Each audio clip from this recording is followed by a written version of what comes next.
A to the K. A to the K. A to the K. WWE and AEW talent set to work together. Yes, they are. Well, the WWE locker room is angry at The Rock. Bray Wyatt documentary set to be released on April 1st. Asuka suffers injury on Smackdown. Several legends confirmed for WrestleMania. Several of them. Several. Tony Khan is still angry with Jack Perry for costing him CM Punk. And I'm still angry with Jack Perry for trying to be a wrestler. When's all this coming up? Right freaking now. Yes, it is. Savage, but I'll allow. So, this is interesting. They're all obviously praising Papa H for this development, but Shayna Baszler has been announced for Josh Barnett's Bloodsport. So this is probably the first time that I can think of in recent memory where a WWE talent has been allowed to work for another promotion. And interestingly enough, because we have to have some tie to AEW for the whole clickbaity title side of things. Put Khan in there. But Shayna can't go to AEW. But Bloodsport is also going to have talent from the likes of TNA and AEW on the card as well. So, for the first time ever, probably. WWE plays with the other kids. Yeah. It's like the rich kid is like, oh, okay, I'm going to slum it with these normies. Yeah, it's like that. You ever watch Richie Rich as a kid? Oh, yeah. Where he just decides to play baseball with the normal kids. That's what's happening right now. This is what it must be like. So he just turns up in his fucking helicopter with his private coach and just outdoes them all. And everyone's like, yeah, we get why we don't play with you. Yeah. So that's basically the WWE equivalent, I think. Yeah. So WrestleMania season, but... I feel like I've just accidentally made a reel on air. Like, if we take that clip, put some headings over some people. We could do that. Yeah. No one will watch it, but we'll laugh. Yeah, that's what it's all about. That is what it's all about. But yeah, so it's pretty interesting development. Shayna Baszler going to Bloodsport. Yeah. It makes you wonder. Well, probably the same thought. I was going to say, I wonder if there's going to be any more. Well, this is the thing. Like, Shayna Baszler is kind of a safe one for them at the minute because I don't think she's involved in anything right now since the Ronda Rousey stuff. And they should have really capitalized on that. But it is what it is. So you go, well, it's not, there's no worry storyline wise or anything like that. Do you know what I mean? You get why they wouldn't be like, well, let's send Cody Rhodes so he can hurt himself. You know, something like that. I'm not saying it's fine if she gets injured. I'm just saying, like, you mitigate risk, don't you? The thing is, though, like, you wonder because they've got such a plethora of talents that.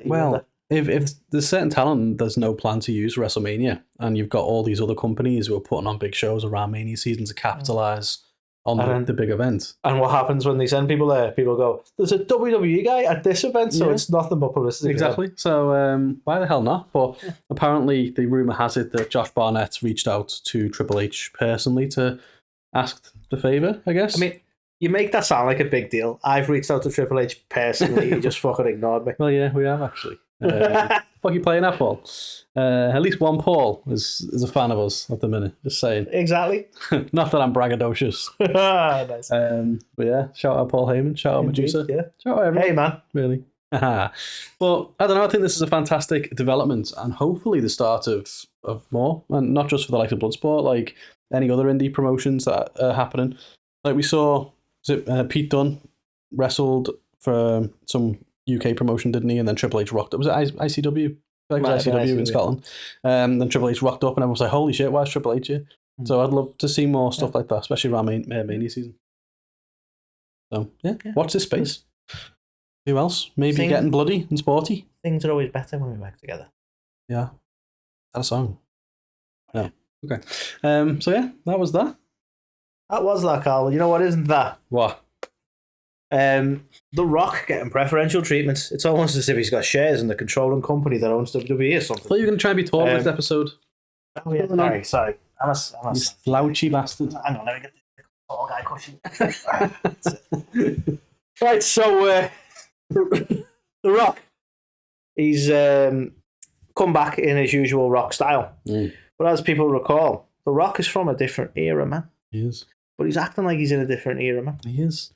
Apparently, and nobody wants to name names, so the article is very vague, but apparently certain people in the locker room not happy that he doesn't have to follow the... I'm going to take away the tall guy, I feel weird.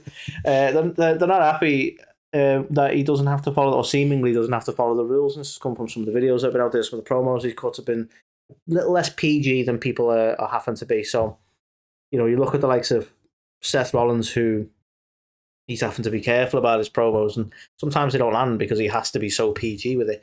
Diarrhea Dwayne. Mm-hmm. So he can take shots at Dwayne in a PG way, and then Dwayne can call him a cunt. You know what I mean? It's a bit shit, really. Wow, you can get away with that. I don't think he dropped that word, but my point is that people are thinking this isn't right. He may be a big movie star, but he should follow the rules. Yeah, and I kind of agree. I think everyone should just don't worry so much about being just PG. get along. I think they should write the story and find out what rating they are that week. Have you heard the rumours saying that essentially all the Rock stuff is scripted, and the reason he can get away with it is they're sending the script to Fox to have it and then they'll know when to bleep it and know when to do whatever. Oh, right. So when he's on like Fox TV, it's like just a series of bleeps. Yeah, basically. So I guess that's how he's getting around it. So he just sounds like fucking R2-D2 on the Fox TV. But then again, the Rock's getting preferential treatment or whatever. But anyone who saw the Cody promo from Raw, he was Did he call someone a cunt? Well, not quite. He said The Rock, because The Rock's going on what's his little saying? Big Dwayne energy instead of big dick energy, and he's like, I think it's more little dick syndrome. And it was like, ooh. So everyone was like, Cody can say words too. Nice. So yeah. He did use fucking succubus or whatever again. And then he was like, and for anyone who doesn't know what that means, it's like, all right, you red bottom shoe motherfucker, like we get it. I love you, Cody. Such a basic bitch. But like, I learned something and I assume that no one else knows it. Yeah, and this guy's a babyface. You know what I mean? Like, it's so funny. He's not. It's like this has always been the problem. He's naturally not. People just love him, and he's like, if you actually listen to what he's saying, he sounds like a bit of a pretentious. He's one of them. Like, I understand how people can get behind him in the ring, right? And you're like, and he's such a lovely guy in a lot of ways.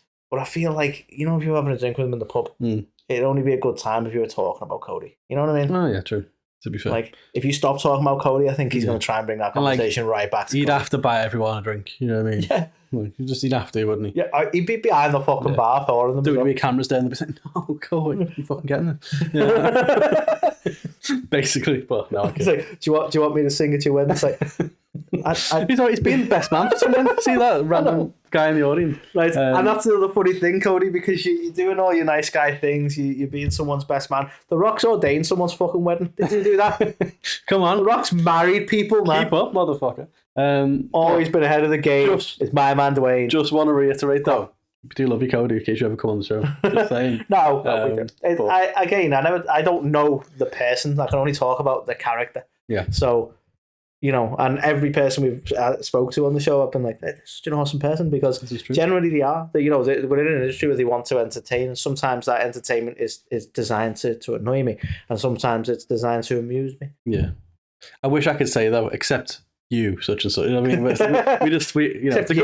a good thing we haven't had that. Yeah, that's because we only speak to people we want to speak to. That is true. But yeah, so The Rock, people hate him. Crazy. Yeah, basically. Yeah. So Triple H announced on his Instagram that they produced a documentary around the career life of Bray Wyatt. It's going to come out on April 1st. I'm blind, so I have to look. Becoming Immortal. That's what Carl using his old eyes there. Yeah, I should just turn around. Old man Carl. But Becoming Immortal. See what that says here. Bray Wyatt. And it's going to be narrated by The Undertaker. I just thought it was a lovely touch. That is a really nice touch. So obviously Taker's revealed that he'll never reveal what he whispered to him when they caught up and stuff like that. But yeah, that was a nice touch. I think Bo Dallas has been pictured as well, or like a little clip's being released of him, who's obviously talking about Bray and is involved in it, and he's literally right behind Anthony's head there. We've met him. We speak for a fact that he was an awesome dude. And I mean, that's the thing, because not only did obviously that event we went to right there, not only did he do the autograph signings, he did the photos, that was a bit British. The photographs. He did like a tour. He stayed afterwards, didn't he? And he had a chat with those who wanted to sort of just listen to his stories and stuff. He's a really nice guy. Well, the whole family was, obviously it was. Because he had his dad and Bo there. Yeah, He had Bo.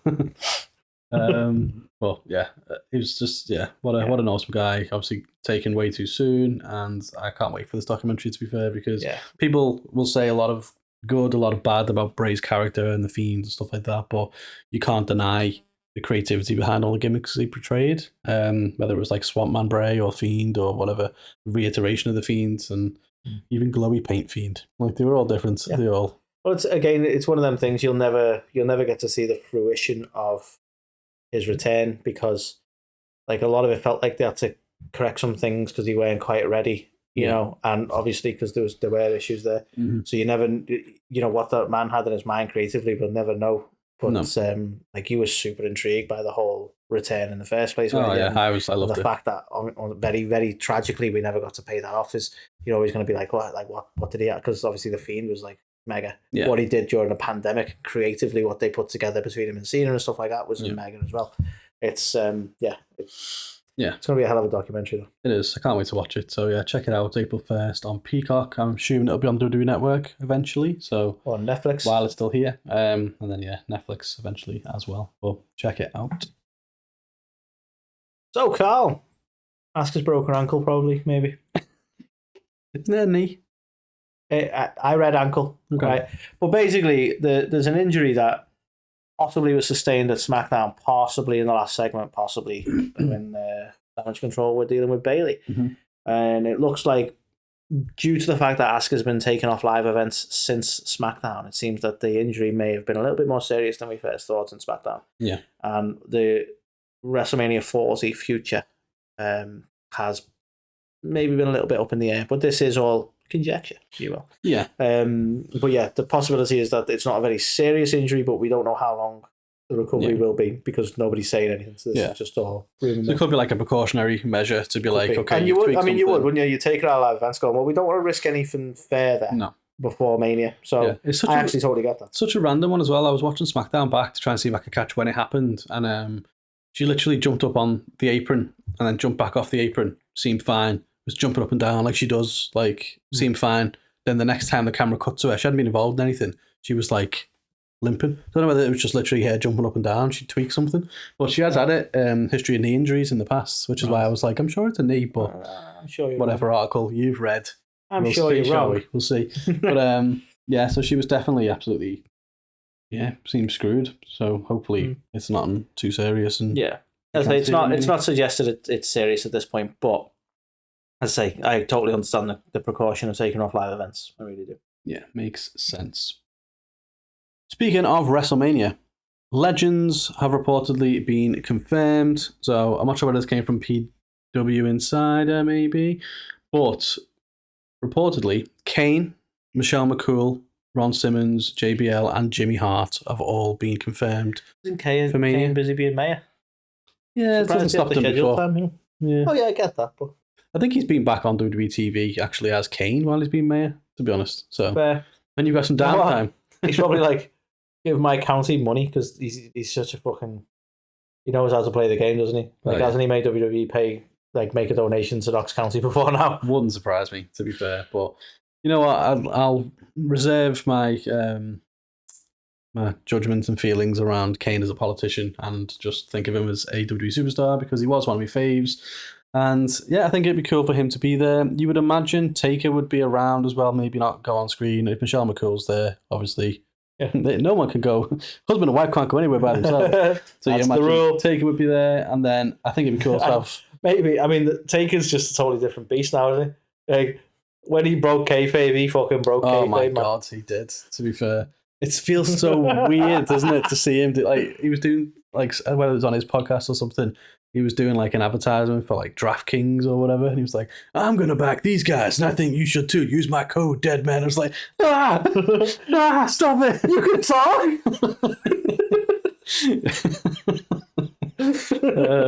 It feels very weird. Very weird. But APA are going to be in attendance, so it'd be cool to have some sort of backstage shenanigans going on there. I want to close Live from Hell.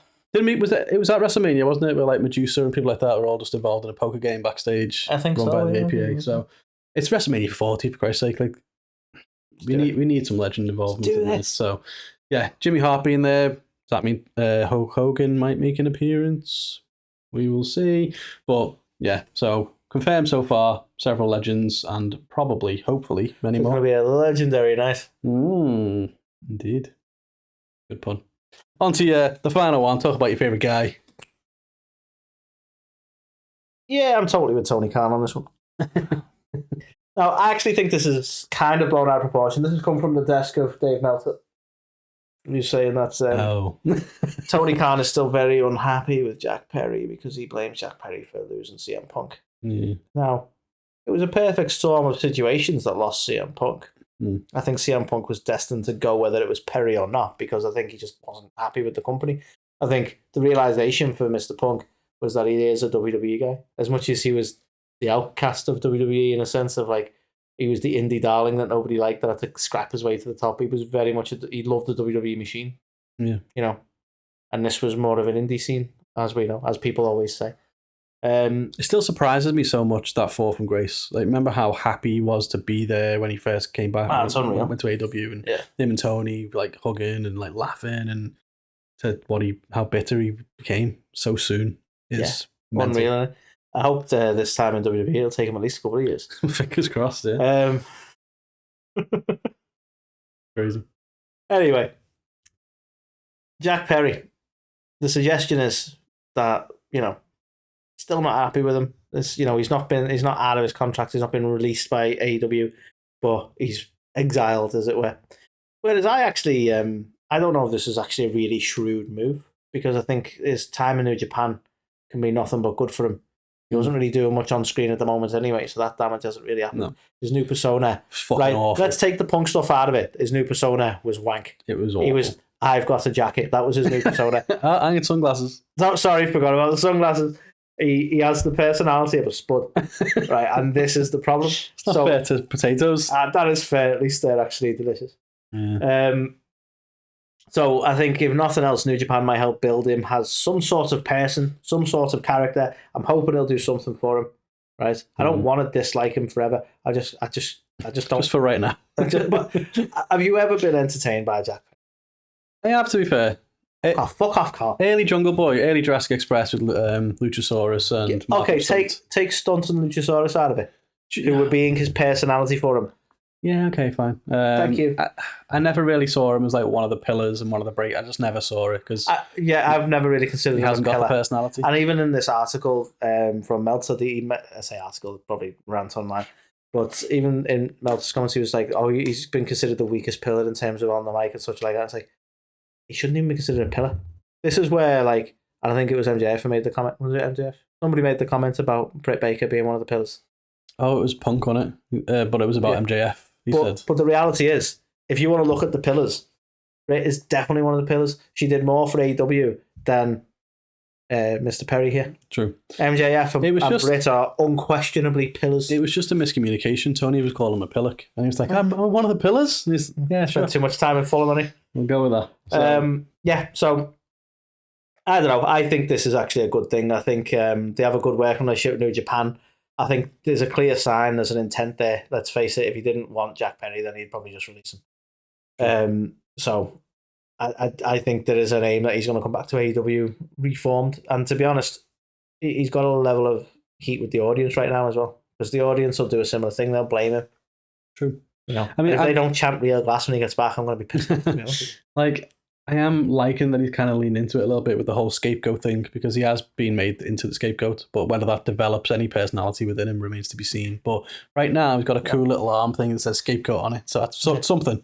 Or is that on top of his jacket or instead of his jacket? What's going on? What's going on with the jacket, Carl? He's going to move it and replace his sunglasses with it soon. That's fucking scapegoat. It's a shame when he's over New Japan being the scapegoat, and in the meantime, we've got a couple of actual goats and the Billy goats. Yeah. True, very true. But I think we're all goated out in AEW. It's fine. You stay with it.